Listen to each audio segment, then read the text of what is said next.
Hey guys, welcome back.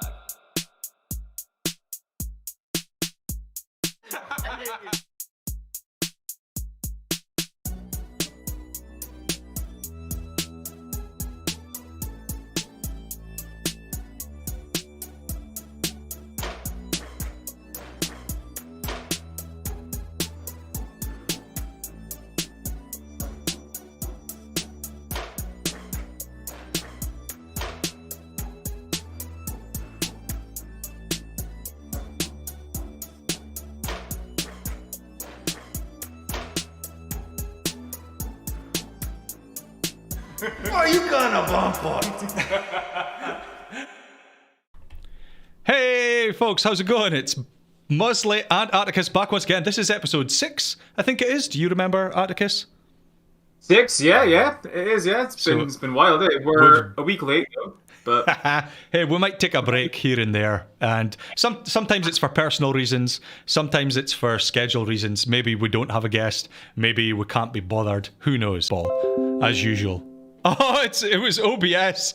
All right, so it was OBS not connecting to the stream. So the stream glitched out for a minute, but we're still here. You may notice production quality is always at an all-time high.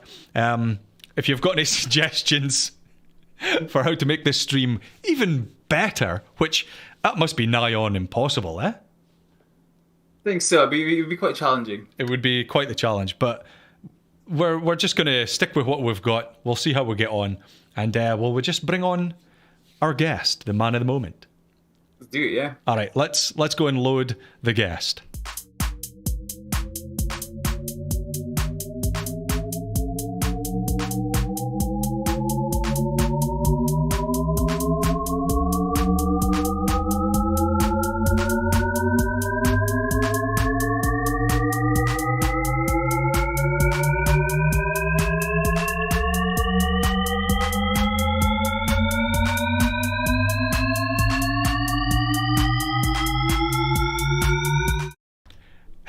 So here we are with the guest, the man of the moment. Hello. And whoa, I'm like a big man in the middle of the screen. Yeah. Hey, you are the main man. All right.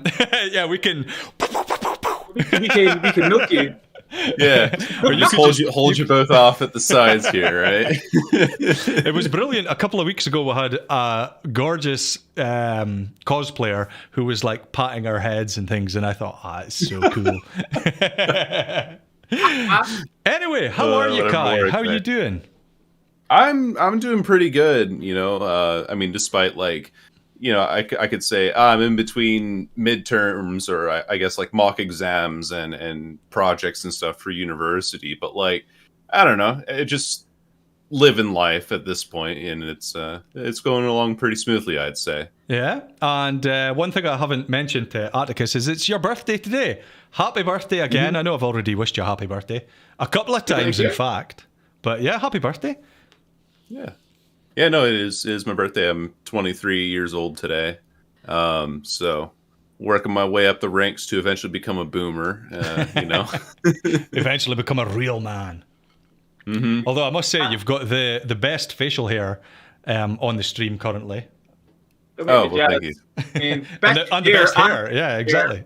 You see, like, look like a potato over here. I mean, I do have hair, but it's nowhere near as good as yours.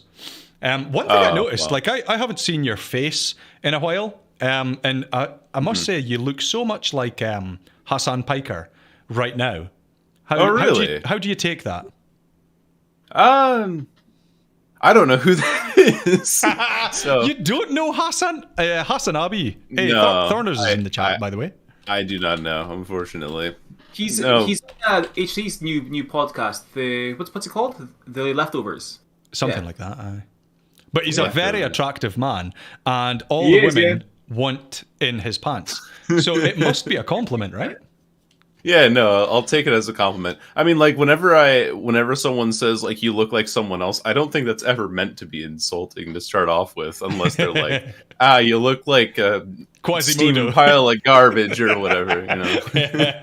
Yeah. I have been told a lot of times, you look like this person, you look like that person. And every time, or what was one of them? Colin Furze was one of them, who's a he's like an engineering YouTuber, I think. And another one was Mr. Maker, which is like a children's entertainer in the UK. And every time I Google these people and I think, he's ugly. I don't look like this guy. But then I think, maybe I'm also ugly. So maybe I do look like him. Accepting your identity or whatever. Yeah, I'm just in denial. Just in total denial. So anyway. Yeah, when I hear people used to say that I look like Vince Vaughn. And I think it's because he always looks exhausted and looks like a piece of crap with these big bags under his eyes. Is he like dark circles and stuff? Yeah, that is that guy. I feel that. I just had to Google Vince Vaughn just in case, because I did think it was him, and it is him. Isn't he also bald now? Oh, wow, maybe I look like him again. He's not. He's just got a massive forehead, that's all. That's it. It's the huge forehead and the big bags under the eyes. I actually went into a shop once and I was buying a Vince Vaughn movie. I think it was old school, and I handed it over, and the woman looked at it, and then she was looking at me, and she was just like, and I was like, yeah, it's the big bags and the big head. I get it, yeah. I was like, thanks. It's not, yeah. I even had, before I had facial hair and stuff, like, I had someone mistake me for, like, one of the Jonas Brothers, and I'm like, when the hell is, like, one of the Jonas Brothers gonna be in Canada? Like, in this specific... Anyway, it was they're just into like, films now, aren't they? So it could have been, or it could have been gigs, or who knows? Oh, I suppose, yeah. I mean, there are quite a few films shot, like, kind of in my area as well, and so that, yeah, I could see that happening. Yeah. Did they not wear like celibate rings back in the day as well to like show that they were original? Do you have a celibate ring? It could be that. No, I don't. Do you have the intimate relations? I play League of Legends mostly. Exactly. Brilliant. That's a clip. That is a clip right there. That was a perfect answer. I forgot that you were a gamer. So speaking of League of Legends, I play video games. You are a content creator. You're an editor for other content creators. How did you get into the content creation game? Well, content creation as far as like things for myself, I really first started when I was like 14 or 15. And around this time, what had mainly inspired me was I was watching a lot of this YouTube channel called Balloon Shop, which Balloon Shop was like from the ancient days of YouTube, like 2010, 2008, kind of era. Which would be ancient, I guess, by today's standards on YouTube. And they made all these like really off-center comedy sketches. Nothing offensive, just like surreal and bizarre at times, but also just like using materials with what they could find around. And then at the same time, I was also watching like a lot of movie review channels. And so my friend and I, when I think I was like 16 or so, when I was 16, we started our own like comedy sketch channel. And then that eventually evolved into like having some movie reviews on it. And then when I moved away for my final year of high school, I was like, I'm just going to do movie reviews and game reviews of my own. So it just kind of like a gradual buildup, I suppose, inspired by other content creators that I had watched previously. That's interesting. I love hearing what people started out doing. Because obviously we came into contact it would have been via League of Legends editors and things like that. Yep. So how did you get into League of Legends? What brought you to this troublesome game? Oh, God. I mean, it was just like the most popular game in the school, Yeah. I have very specific memories too of this where at home I had like a really crappy laptop, right? That could run League of Legends as long as it was running at 15 frames a second, right? And so because of that, like, I play a couple of games at home, but it was like a big event for me and all of my friends to go down to the local internet cafe. And I was living in Taiwan at the time. So had like 200 pinged NA servers. But we would go down to the internet cafe, spend 400 NT, which is like $13 US, and you could play for 4 hours on like the internet cafe PCs there. And so that was kind of like how I got started, was just like from friends and then being like, hey, let's, have a fun time, go down to the internet cafe and play for a few hours and stuff. And yeah, it's basically how it started. And from there, I just never really left. Yeah. It's one of those games. A lot of people say that they only play because they're addicted. Would you agree with that? Yeah, if you asked me like 3 years ago, I would definitely agree with that, because there was a point where I started getting pretty bad insomnia. So I would wake up at like 2 a.m. and then I was like, you know what I should do? Instead of like studying or going for a walk, I should just play a game of League of Legends. I'll play like a Nivea mid, or like a control mage champion, like someone very slow and easy, methodical to play. So I could go back to sleep. Should have played Malphite and actually fell asleep. Right. Right. Have play the rock, yeah. Yeah. But nowadays, not so much an addiction anymore. I've broken free of it. Now it's a choice. Now it's a choice, exactly. Okay. And do you think there's any sort of substance to people saying that it's a terrible game, or the worst game? A lot of people think it's the worst game ever. No. Simply put, like, I think my short answer is no for that, because there's so much quality that goes into the modeling nowadays. There's so much quality that goes into the skins, and then into all of like the sort of third party assets, I guess you could say. Not like things not directly related to the game. Like there's so much lore. There's a ton of amazing voice acting they get for this sort of stuff. They come up with themes, even though they're not in the login screen, which I really wish they brought back. I know. But there's still like, amazing themes that they come up with, and all these like ways that the characters interact with each other. And the way that League has been developed over the years, I feel, is a noble improvement if you look visually from previous iterations. And then on top of that, there's so much extra content beyond the base game that is great, that I can't really call it a crap game. And then if you're like, okay, well, what about the game itself? The game itself is fine. That's it. Like, there's nothing, has some downsides to where it's just the same game every time. Has some upsides to where, there's a ton of different ways to play the game. Has some downsides to player toxicity, but that's not a game problem. That's a player problem, so. I totally agree with you there, that the game itself, I still believe it's one of the best games out there, especially currently. It's not the game itself that's the problem, it's the players. And I noticed you mentioned like 3 years ago, you said you would have called it an addictive game, maybe for you. One of your, or in fact, your most popular video on your channel, do you remember which one it is? You must. Oh yeah. The one's like, why are people quitting League of Legends? Yeah, and people are still saying the same things 3 years later, and I'm sure they were saying it 3 years prior to your video, and they will still be saying it in 3 years. What do you think Riot can do to fix it? Oh, that's a tough one to answer, because the issues with League are so multifaceted.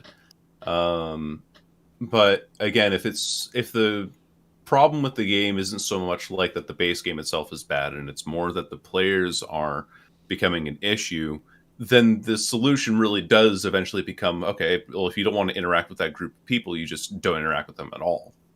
So is there something that Riot can do specifically? I think that they could be doing better with their honor system that they have in place.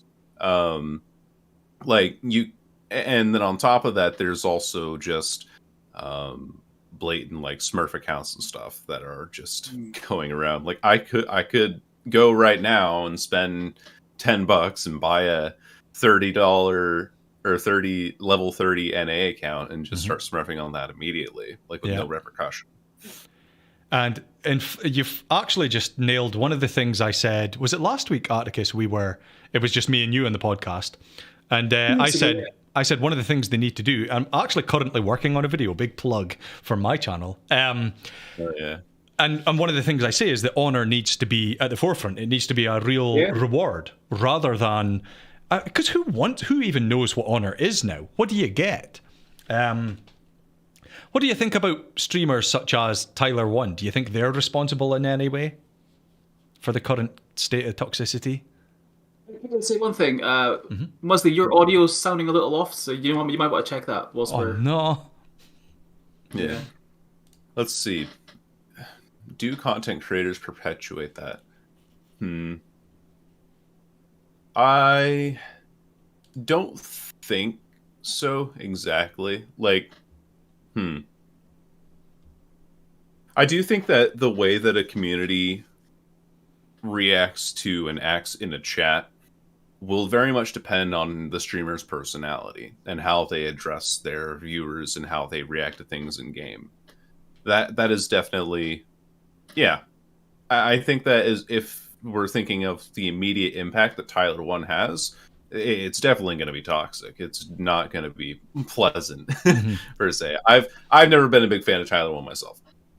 But as far as like influencing the greater League community, I think that regardless if I feel like YouTube and Twitch is a very specific window of, there's like a small overlap of people who watch YouTube and Twitch and who actually play League of Legends. I feel like if League is saying that there are multi-million numbers of players who are playing League every month and stuff, then why isn't League of Legends more popular on YouTube and Twitch? I think that the solution ends up being that there just simply isn't as big of a crossover as we anticipate.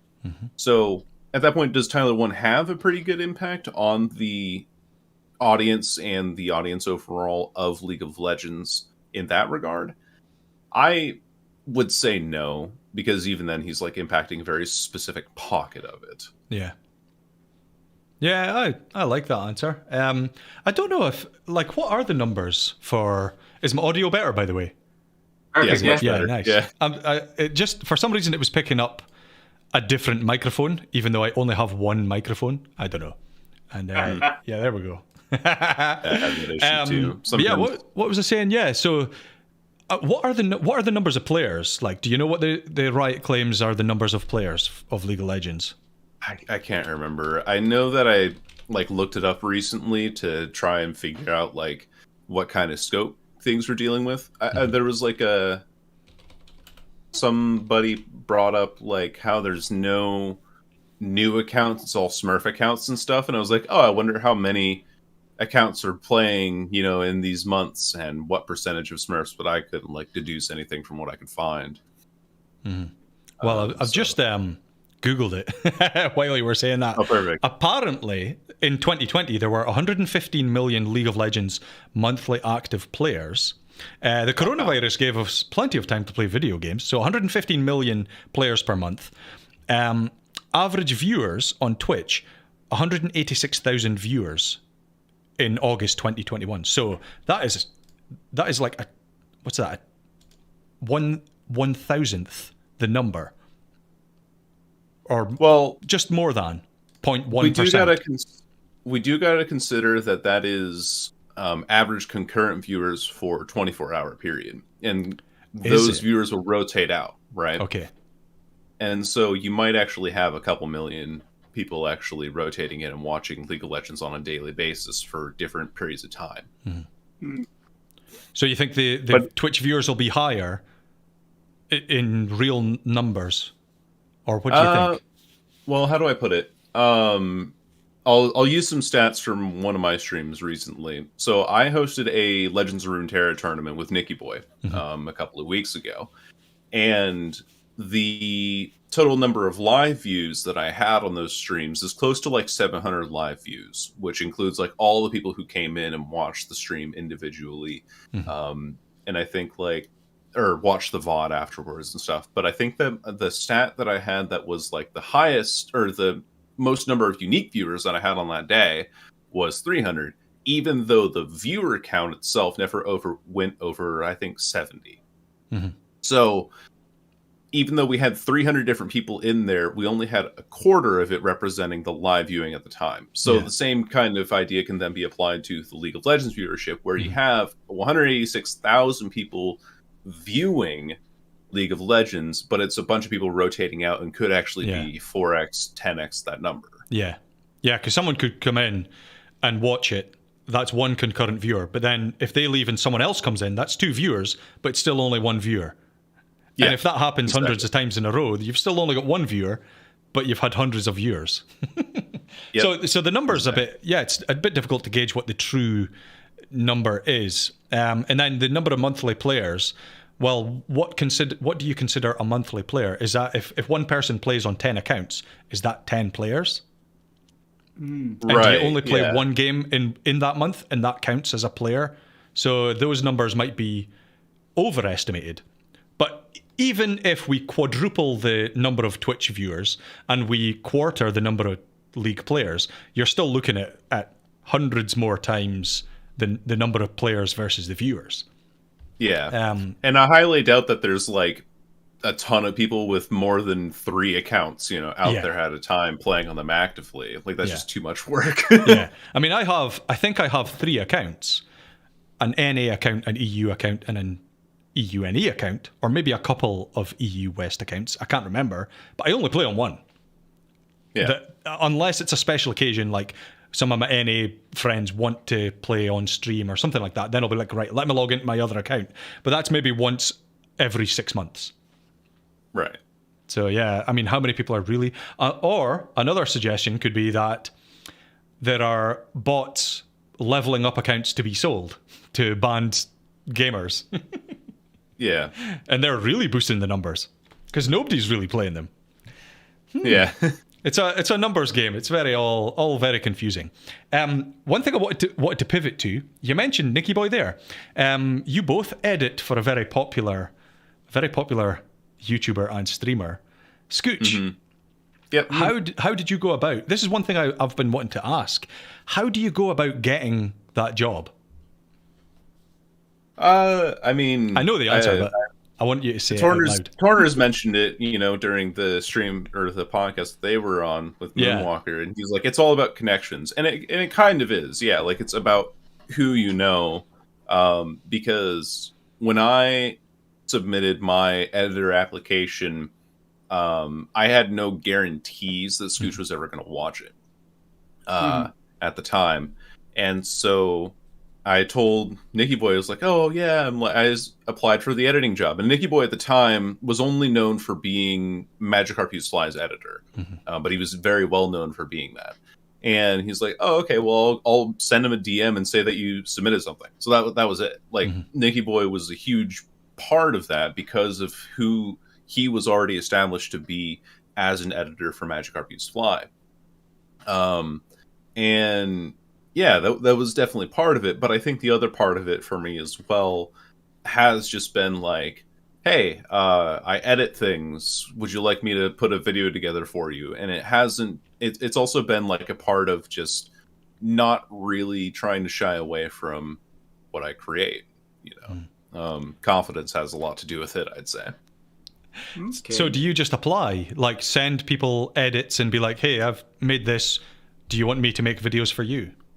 Oh yeah, that's literally it. Like, I actually applied to a job yesterday for a popular Legends of Runeterra streamer who said was looking for a new editor, and I was like, hey, I'd like to, be an editor for you. Here's like most recent video I did. Here's some other information, etc. And my entire philosophy when it comes to applying for jobs, not even just like editing jobs, or if I was applying for jobs in real life as well, is that the absolute worst thing that this person can say to me is no. Yeah. So it's like, okay, so what do I care if they say no? If they say no, then I just move on to the next one. It's the same result if you don't apply. So yeah. The only thing is if you do apply, there's a chance they will say yes. So you'd be as well going for it. Have you ever applied to someone who wasn't looking for an editor? Like, have you ever just cold called someone? Just slid in their DMs? No. Because I've had people slide into my DMs saying, oh, I want to be an editor. Can I edit for you? And I said, well, sure, go for it. What do you think about that approach?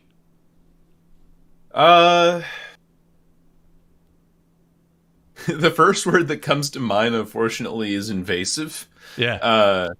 because there's a lot to consider whenever you're having an editor on. First off, you have to record content for them. You have to know what you want to be uploading. You have to know like who's editing. Like someone could say, "I want to be an editor for you." It's like, great, but what do you do as an editor? Like, what is your style? How do you approach these things? And maybe like your editing style doesn't exactly gel with the videos that I have in mind.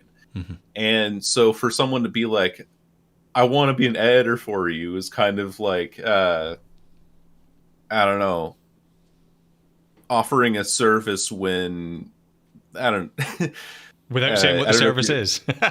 Yeah, without saying what the service is. What do you do? You'll find out when you give me the job. I will shine your shoes for you. It's like, I am wearing flip-flops. You clearly don't understand the job. I don't have legs. Yeah. Just to give a bit more context, like I've had people approach me in that way, and they were really nice about it, and were just like, look, if you need any help, like I know a lot of your gameplay is unedited, but and people have commented saying that, can you shorten it? I'll happily do it for you. I'll just clip it into the most interesting parts, and there you go. And I really appreciated that help, and I accepted it. But I also had one person in particular was like, oh, I'm an aspiring editor, I'll make your videos pop, let me try it out for free. I says, okay, go for it. I gave them a full gameplay, and they basically made it all about them, so that it was a video about them being the editor, and they were insulting me in the video, like every time I did a misplay, like, oh, what an idiot, and all this stuff. And I'm like, why are you just wanted to be on my channel type thing to make you the focus, and this must be even worse for bigger streamers. Wow. I mean, it was so, and talk about invasive. And so I just didn't use it. What I think people should do in that situation is have an editing reel, or at least a video they've edited first. Because this guy is like, oh, I'm an aspiring editor. Well, just go and edit people's videos and put it on your own channel, and then you've got something to show for it. Yeah, exactly.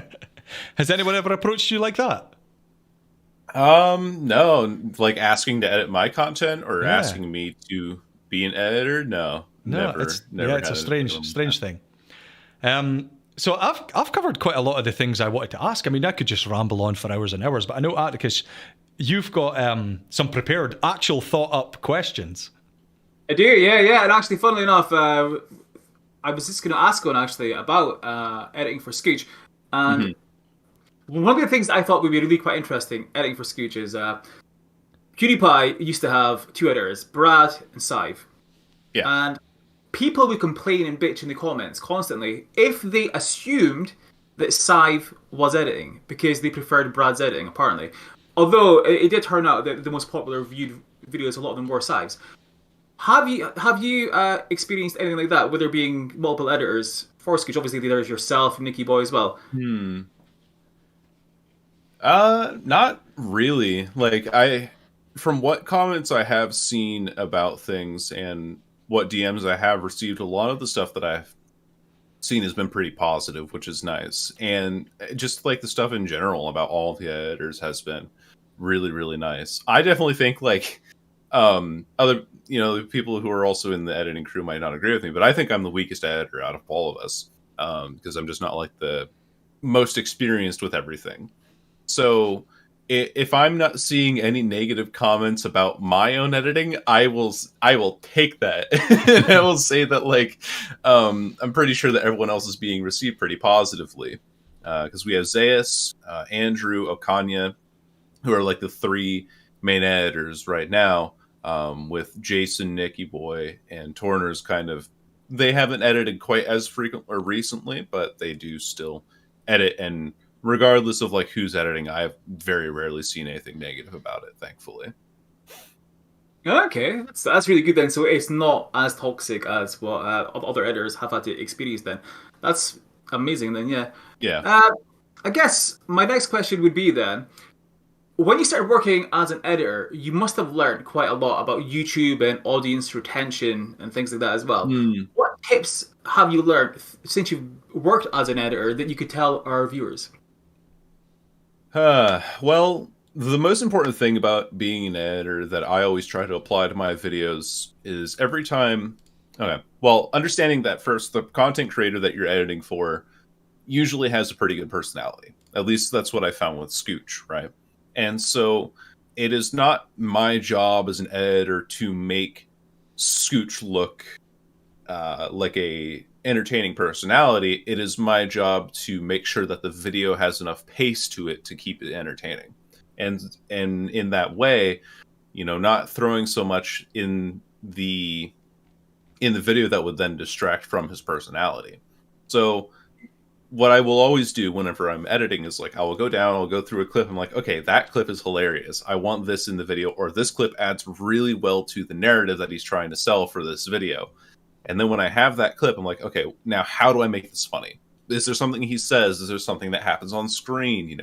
Asking yourself like this sort of series of questions as to what is the best kind of process for making this entertaining without being distracting. So like Musley, you mentioned with the editor that you had who was like making it all about them is the antithesis of what you want to do. because as an editor, you're there to amplify it. I even like hesitate to do like cutaway jokes at all in the videos now, because I don't want to be a distracting factor in Scooch's videos, because he is indubitably like the main personality. It's and he's his very video entertaining himself. Yeah, exactly. Yeah. So that would be my advice for editing.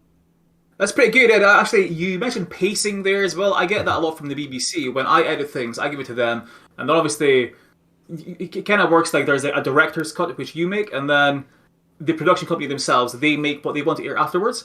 And we always change it. Then I'm like, why are you changing it? And they're like, pacing. You need to pace yourself better. You're trying to add in all the best of everything at once, and you need to kind of pace it a bit better. And I was like, fine, I'll start pacing things better. But yeah, I get pulled up for that all the time because I'm just trying to look cool with this mad stuff nonstop. But yeah, great, perfect. Okay. Who would you say is the most talented editor that you know of on YouTube, in your personal opinion? Man. You obviously can't say me because I'm present. So yeah, that was exactly what I was going to launch into. All right. Well, I guess then the second best editor on YouTube would probably be Andrew, Andrew S, who not Beardbox Andrew, who edits for Frost Prime, but Andrew S, who edits for Scooch, is like above and beyond anything that I could ever imagine to do. Like his editing is just so good. He's done all of it's so when we first started editing for Scooch, Scooch was like, hey, the reason why I want you all here is because I want to have regular uploads, and I want to make my main series, Can We Talk About This, a weekly thing. That was his main goal when we first started. Of course, that's like deviated entirely at this point, but and because of that, it was very apparent that Scooch wanted to spend the week writing, recording, and then editing Can We Talk About This himself, because that was very much his baby. It was like his thing, and it's like definitely the most popular series on the channel. Andrew edits Can We Talk About This now. Like, to give you Scooch was like, I will give you my trusted series and let you edit it entirely. If you look at his, like, for example, Can We Talk About This Morgana, I think was one of the more recent ones. Andrew edited that, and there was another video that Andrew did. It's just like, his editing is incredible. I don't know exactly how to explain it, but it's just very visually entertaining without being distracting, or without just being like, let me throw a PNG on the screen, kind of thing. It's very intuitive editing. So you mentioned it's intuitive and it's not just slapping things in your face. Would you say it's the pacing almost that makes it so good? Because that's what it sounds like. It's kind of the pacing, but also how he chooses to incorporate different edits of text and stuff. It's hard to explain. Like, he'll do like really interesting masking edits, or he'll even do like some color grading which seems weird on a gaming video. Like, why would you do color grading? But then there was a Minecraft video that he edited for Scooch, and he had this one segment where Scooch was trying to explore one of the more hazardous biomes of Minecraft, and he upped up the saturation to make like the reds really like pop out more. And there were points where he would have this like text on screen that would then like fill up with, you know, colors appropriately, and like it's, yeah, you just kind of have to see what he does in order to understand it. But it's like, it's not so much pacing as much as it seems like he's using the space of the video very effectively. Perfect. Yeah. I think it's a great answer. Yeah, perfect. Yeah. Yeah. Well, obviously, I'm quite into editing and stuff. I edit every freaking day. Actually, I'm editing stuff, and I'm quite curious about your process of how you got into editing, how you learn and stuff. So I went to study film and TV production and stuff, where I learned Avid Media Composer. And then in my spare time, I would learn DaVinci Resolve, as I thought it's a bit more user friendly.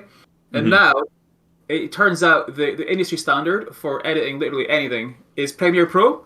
So I'm kind of like having to switch again. And I'm just curious, what was your process of learning to edit? Like, where did you start? Was it iMovie? And where did you learn? Did you learn through YouTube? Did you learn at school? That sort of thing? Yeah. Yeah, my first editing software was Windows Movie Maker. You know, it's what you have when you first start off and you don't know what the heck you're doing. But yeah, the first editing software I had was Windows Movie Maker. And from there, I heard my dad was like, "Hey, Kai, you should check out HitFilm 2 Express, because it's like the version that I have." And I know that Moonwalker also mentioned that software, and I use HitFilm Pro now as my main editing software. But yeah, like I was just like, oh yeah, I'll look up HitFilm 2 Express. Oh, this is intimidating. So then I watched like a tutorial on how to use the basics of the software, and from there I just kind of like, oh, I'd like to add this edit or effect, or I'd like to do this thing. How do I do that? So then I'd like find tutorials, or I'd mess around with like the controls, and I just kind of eventually grew from there. So I'm very self-taught when it comes to editing. I haven't really gotten any proper education, and in some ways that's like a positive thing, because then I know exactly what my style is and I'm not like trying to copy anyone else. But then it can also be a negative thing in the sense that I don't have a proper foundation in some ways, where there's maybe some visual things that I've missed out on, or some ways I could make things more entertaining, but I haven't, you know, learned how to bridge that gap because I never learned how to. Yeah. Funnily enough, YouTubers are actually way better editors than people that study film production. It's really bizarre. Oh, really? I realized early on that basically half my class had no interest in working in the TV industry. They just wanted to be YouTubers, and they themselves were making YouTube videos. And I noticed that they were the best. So I then started making YouTube videos as well, so as that I could basically like climb the ranks of being better than them, you know, for my own opportunities and stuff. And then it's the best way to learn. So, like you said as well, I have like loads of really cringe videos. Like I made a couple with a Movie Maker, which are set to private and that nobody can ever see, like from like 6-7 years ago. And it's wild. But YouTubers, people that are self-taught, are by far the better editors by a mile. Crazy how it works. Kind of pointless learning, then, really, isn't it? When you can just learn. Well, I mean, like if you're looking to get into the industry, it's definitely like better to have the degree behind it too. You know, like it's that's the entire reason. Like, I don't know, that I'm in college right now myself, is like, yeah, I could learn all the stuff that I'm learning in college right now off of a book, or, you know, off of like YouTube, or just like kind of do my own Google. scientific research. Yeah, Google, exactly. But at the end of the day, you know, having that structure and being able to then like come back and say like, hey, you know, I can now have my certifications and have all this like sort of legal follow-up on it, makes it a lot easier to make it a career. I think that YouTube as itself is a very tough career path to choose, because you have a very limited percentage of people who actually become celebrities, who become large enough to make a living off of it. And I feel like that's something that really people overvalue about YouTube. Is like, well, it's like a great, place to be to do your editing things, and it is a great place to be editing, but it's not a great place for a career. Like a film degree will guarantee a career more than a YouTube thing will. Definitely, yeah. If I want to get promoted and stuff, then obviously qualifications are definitely essential, yeah. But I think a large part of it is, though, had I not spent the time on YouTube putting in the hours learning to edit and stuff, then I wouldn't get anywhere at all in this list. It's you kind of need to mix of both, eh? Would you say that, like... Oh, sorry. Would you say that, like, YouTube is really good for helping you kind of keep your ear to the ground and understand, like, current trends and stuff with that? Or how has YouTube helped you out? Definitely, yeah. I mean, so for example, I make content for a thing called The Social.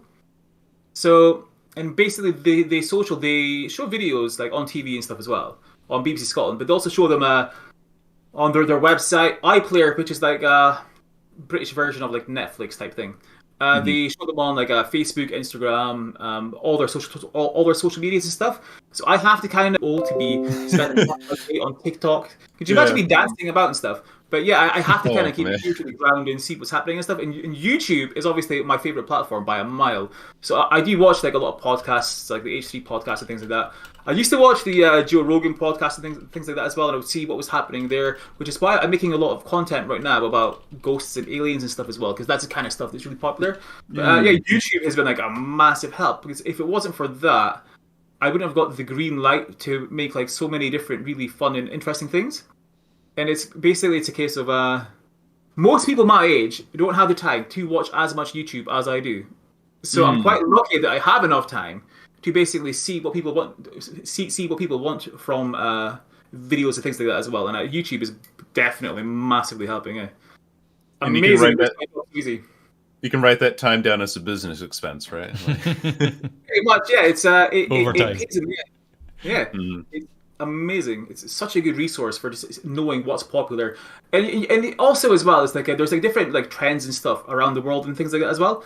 So you kind of have to be really careful with what you say and be PC and stuff, because attitudes are kind of, like, extremely left in a lot of countries now. Politics in Britain is extremely right as well. So you're kind of, like, in this weird balance of, I can't say this, can't say that. So it's kind of easier just to feel like, right, what's really fun, what's trending, what will bring in views and stuff as well. And, like, YouTube is just the perfect place to get all these ideas and stuff. Right. Yeah. Huh. I've never seen it from that angle. Oh yeah, it's ideal, and I think as well as as crazy as it sounds. So most of the people that I work with are much younger than me, but because I spend so much time watching YouTube, I appear a lot younger than I actually am. They have no idea how old I am, because I'm, like, so up to date with, like, current events and stuff, and, like, like, I'll be, like, talking about the frenemies drama and all that kind of stuff and everything, and they'll just be like, what? And then I'll be, like, bad-mouthing Keemstar, and they'll just be like, how old is this guy, Yeah, how do you know this? Yeah. Yeah. They're like, shouldn't you be smoking a pipe? You wouldn't believe how much people laugh whenever I say Susse Baka. Like, just obviously ironically, right? But they're like, oh my God, did you just say Susse Baka? Oh, that's so funny. I'm like, it just means suspicious idiot. Like, how's that so funny? Yeah. Oh, it's because you said it. I'm like, yeah, because I'm a 50-year-old who says things that 10-year-olds say. Yeah. The 50-year-old trying to get trending on TikTok, eh? Cringe. Right. Still. Yeah. I draw the line at TikTok, though. That's, like, too far. I can't see any reason why anybody... Like, if I was 14, right, I would be like, right, I have to stop doing TikToks now and go drink cider and try and hit on girls and stuff, you know? Like, I don't really see TikTok as being... I think that's probably a very Scottish attitude, mostly, yeah? I would agree. I think, although having said that, it was maybe a sign of the times as well, because back when we were teens... That was the thing. Like, if YouTube and TikTok had existed when we were teens, would we have been out drinking in the cold and trying to get under someone's duffel coat quite as much? Or would we have been doing the floss and wearing floppy hair and smooching into the lens? I don't know. Because ultimately, for me, it was all about having fun and chasing tail. And Yeah. and this is how people do it nowadays. They put on their best face and they stay sober and they do TikToks. That's a good point. Less people drink these days, actually, as well. Less young people drink alcohol, whereas we were drunk like at least twice a week, probably, Yeah. in order to pick up girls, which is mental. Yeah. Well, I don't know. Maybe we would be doing it. Yeah. Okay. So this is quite an interesting question, actually, right? Yeah. So obviously, your dream editing gig, like all of us, would probably be editing for yourself. Obviously, right? Oh, but if you had the time and you were no longer editing for Scooch, who would be your dream gig to edit for if you could choose from anybody? Oh man, I don't know. I hadn't really put a lot of thought into that. I definitely want to pivot more towards like a Rainbow Six thing. Actually, I don't know. Tom Clancy's Rainbow Six Siege is a first-person shooter title, and it's probably like one of my favorite games both to play and watch, like as far as competitive titles go recently. Mostly just, I don't know, I enjoy it. It's like FPS version of chess in a way. In the way that it has its whole kind of like complexities and stuff. But the point is, like, I would definitely like to edit for an editor or a content creator in that sphere, specifically because I think that the challenges of how the game is like paced really then brings up some unique challenges in editing and would then kind of push me to be like, okay, how do I make this, you know, like using a SMG and knocking this guy out, like how do I make that entertaining? It's the same thing no matter like what angle you look at it from. Like how do I make that an actual part of a good narrative as an editor and stuff. So partially because I enjoy the game, but also partially because I think it would bring up some unique challenges that I honestly think right now that League of Legends just doesn't do, because League of Legends is very static in the way that it plays out, I feel. Mm-hmm. So yeah, that's my answer, I would say. It's definitely interesting. Yeah, it's not what I was expecting, but yeah. I can't think of anyone specific. The only thing that like disappoints me right now about Rainbow Six content as well is that it's all very like top 10 funniest fails or like some like weird, you know, clickbait BS. Like there's so much more interesting stuff that could be out there, but there's no personality necessarily that I feel that really sells it that well. So is there a top YouTuber in the Rainbow Six community? Is there a big one? There's like 3 or 4 I can think of right now. There's Varsity, who basically just does like full game commentary, like basically no editing and stuff. Though it's kind of nice in some ways because you don't have someone like you know all these like crazy effects distracting from it. There's Yo Boy Roy, who he does these interesting things where he'll go into this video with a theme in mind, and then he'll kind of semi-narrate over clips of like what he's doing, and he's like, so today what we trying to do is like you know, win a round of Rainbow Six without killing anyone in hostage mode or whatever. First round we picked these operators, you know, and he'll like go through his whole process and stuff like that. And then you have Bikini Body, who he does just like funny moments with friends, and he's a very fun and exuberant personality. I like so those his are probably name. The top 3. Yeah. He's in the I've ironic got thing a is that bikini body as well. yeah.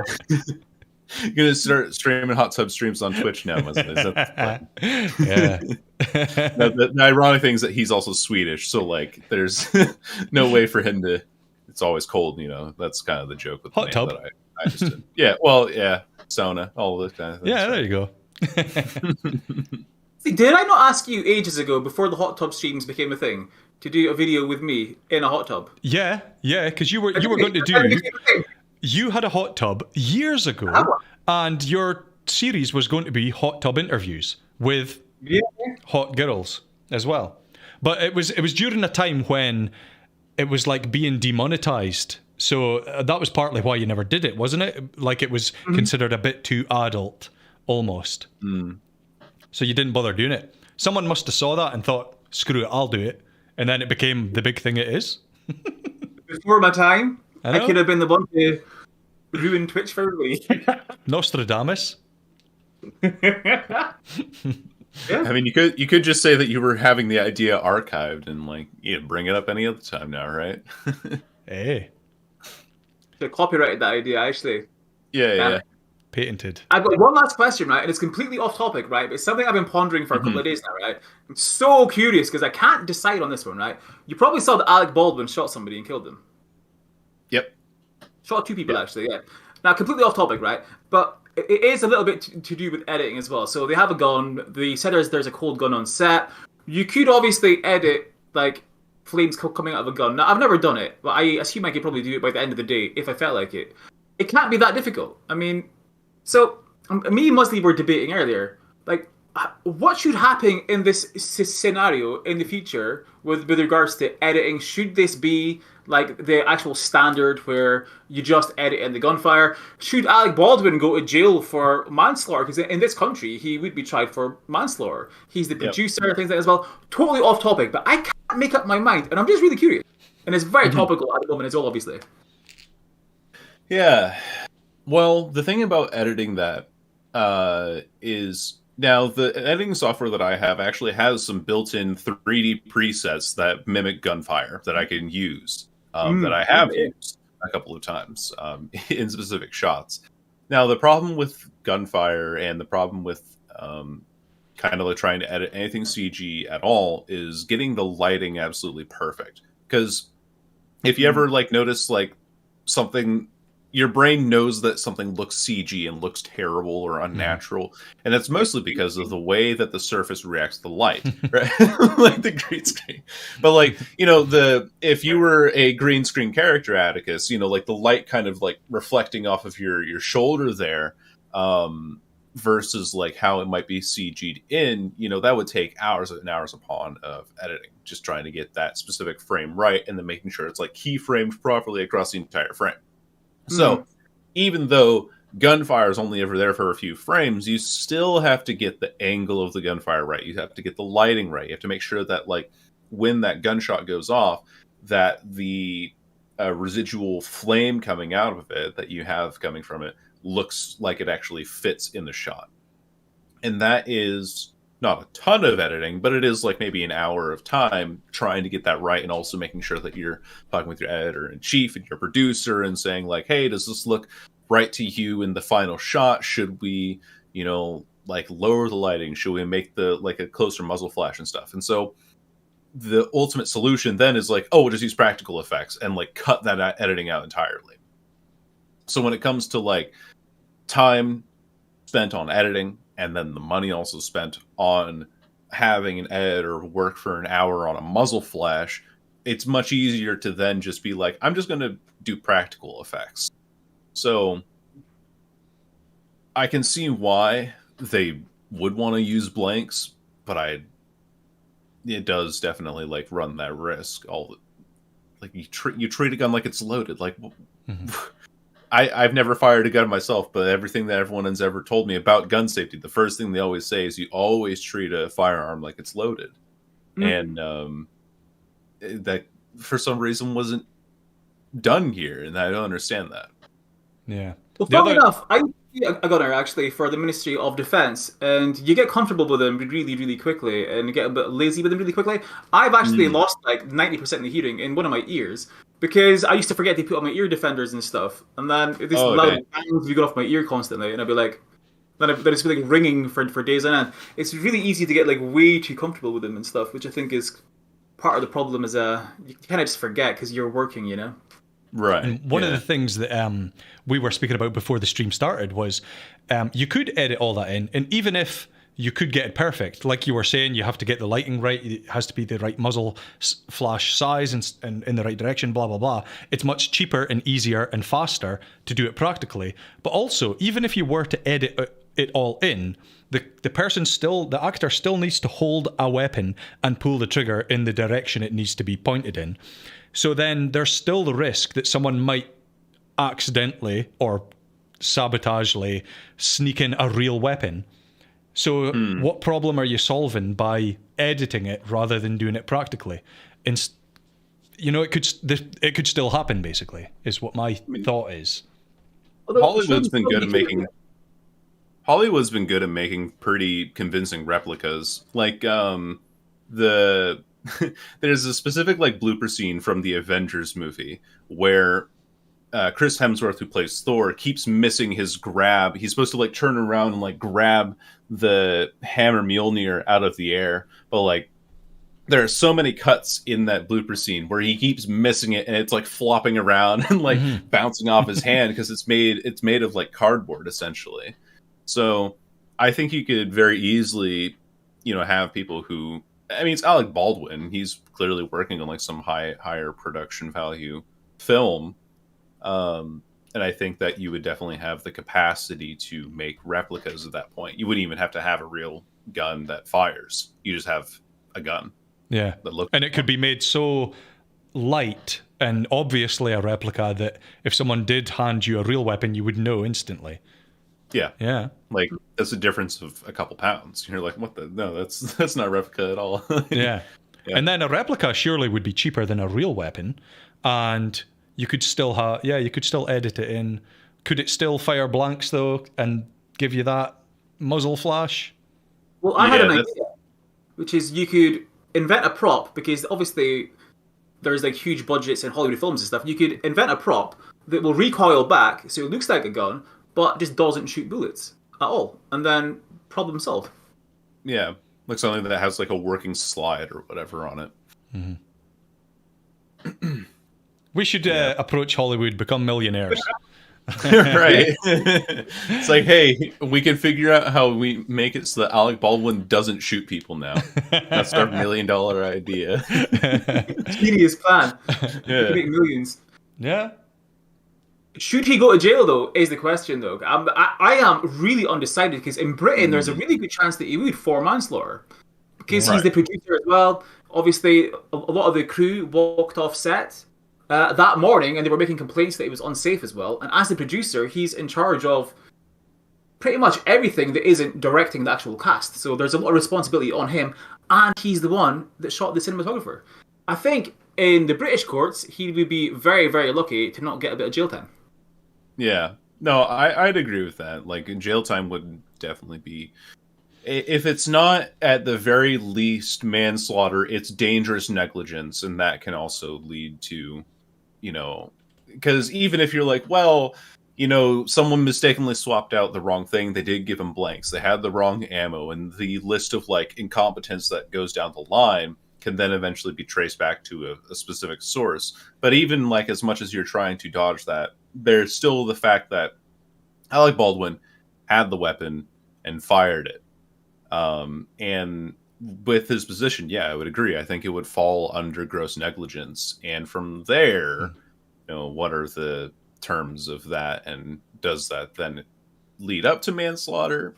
It's hard to say, because it definitely wasn't intentional. But then again, that is manslaughter's definition. Yeah. So.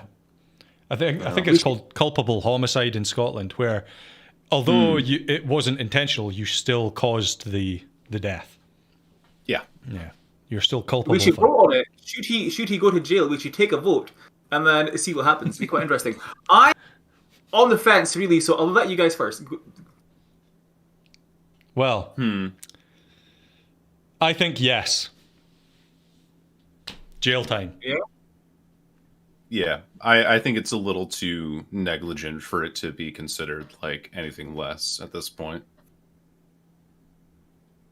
And Gift would agree, but only because he is the producer and because some of the cast walked off with safety concerns and stuff, so that is quite wild. So definitely, but not obviously too long a stretch that you would give somebody if it was like cold-blooded murder and stuff. So yeah, but there's an investigation that needs to happen as well. Who's to say that he didn't, mastermind this whole double murder because he didn't like these people, and then had the whole fake gun, accidental live ammunition on set. Maybe he's the big mastermind, and it was all him. So execution is the answer.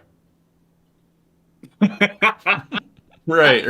Like if he ends up being the mastermind behind a double homicide, yeah, for sure. Like that would be first degree. Like we're jumping straight from third first, but Double premeditated, cold-blooded murder with conspiracy to get away with it as well. So, anyway, that's all the time we have. I've really enjoyed this. That's bang on 1 hour, which is longer than we'd anticipated. But hey, I always like getting more than I ask for. Yeah, it's great talking with you guys. Thank you so much for coming on. And I hope you have a very enjoyable rest of your birthday. Will do. Yeah, I was going to say, enjoy the rest of your birthday. It's thanks for giving us your time, especially on your birthday. In Scotland, you would already be drunk by now, so... Oh, well, it's 8 a.m. I can't be drunk yet. Like, but you would be, yeah. Well, I would be. All right, yeah, you're right. Yeah. Right, well, thank you very much, and hopefully we can do it again sometime. Right, I'll see you all later.